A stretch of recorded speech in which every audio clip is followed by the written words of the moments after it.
Hello, Yanik. This is Rod Risley. How are you today? I'm doing great, and yourself? Nice to meet you, Dr. Risley. Well, it's so nice to meet you. I've heard a lot of good things about you and appreciate so much you're stepping forward to pursue this position of leadership for Phi Theta Kappa. Yeah, no doubt. So I've been reading through your application, and you said that you, as I think chapter president, were responsible for leading the regional service project. Is that correct? Yes. Okay. As you reflect upon that now, what, through that experience, what leadership skill or skills did you develop that you did not have before?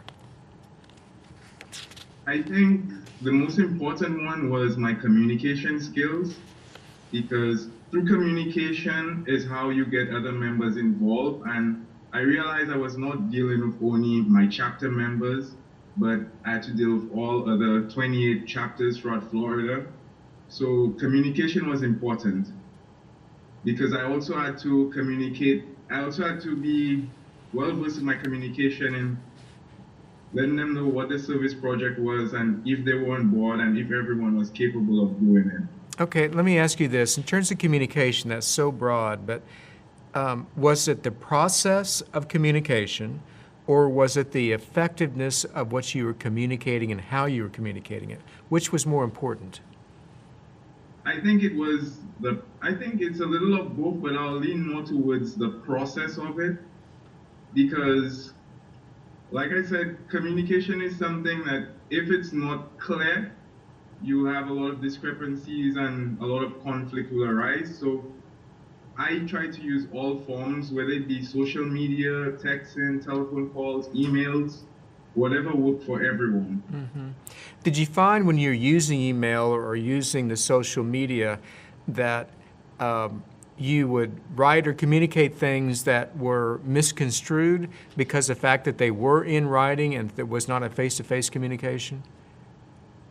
Yes, on a few occasions, but I always try to follow up with, like in my emails, for instance, I always try to follow up with, if anything isn't clear, feel free to give me a call or get into contact with me in whatever way that is of preference to whoever I was communicating with. Okay, here we go. We're going to do the lightning round, okay? I'm ready. All right, here we go. Fiction or nonfiction? Nonfiction. Cat or dog? Dog. Morning person or a night owl? Morning. Sweet or savory? Sweet. Newspaper or tablet? Pardon me? Newspaper or tablet, meaning electronic tablet? Oh, tablet. Okay. Letter or email? Email. Mac or Windows? Windows. Road trip or flight? Flight. Every day. Where do you want to fly to? San Antonio, baby. Okay. I think that's probably going to happen. You mentioned in terms of honors in action, I thought a very interesting thing.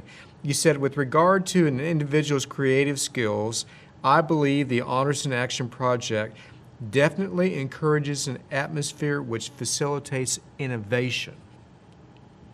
Talk about that.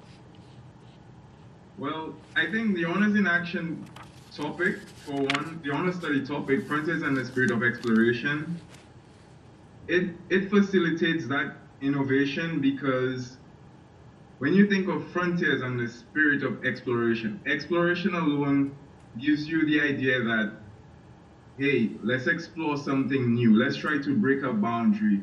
Let's try to unlock a door that others thought were impossible to open. So with my leadership style being a servant leader, open communication, and all decisions were made in a decentralized manner, no final decision was ever made without the input of all my officers, who were the core leaders of carrying out Honors in Action. So I think with that leadership style and getting everyone's input, you get a diverse range of ideas, and it's not just coming from a centralized unit. Okay, very quickly, we don't have a lot of time left. You mentioned about the struggle of students understanding the importance of being engaged in extracurricular activities because of all their obligations. So how do you do it? Proper organization and planning. Being my chapter officer and being a full-time student and working part-time, planning is instrumental to everything I do. Sometimes I think 24 hours is not enough in a day for me, but I still make it happen with the help of my advisor as well. I go to him for everything. But planning and being organized is very important because I look at my calendar every day.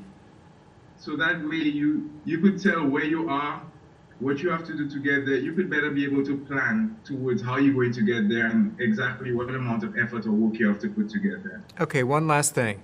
You said that in your remarks that the communication barriers were perhaps the most important in whether a project would fail or succeed. What is the number one barrier that you found with regard to communication? The number one barrier. I think the number one barrier was a term called groupthink, where others in the group would think that their opinion, if it was different from what the entire group thought, they would keep it to themselves. But I wanted an atmosphere, I wanted to facilitate an environment where that never happened, and every question and everybody's input is important. And again, it's just to get a diverse view because you never know where you could get from everybody's view. That's so powerful. Thank you so much. Thank you for your decision to step forward, and we wish you great success. Thank you very much. It's an honor. You bet. Thank you. Thank you.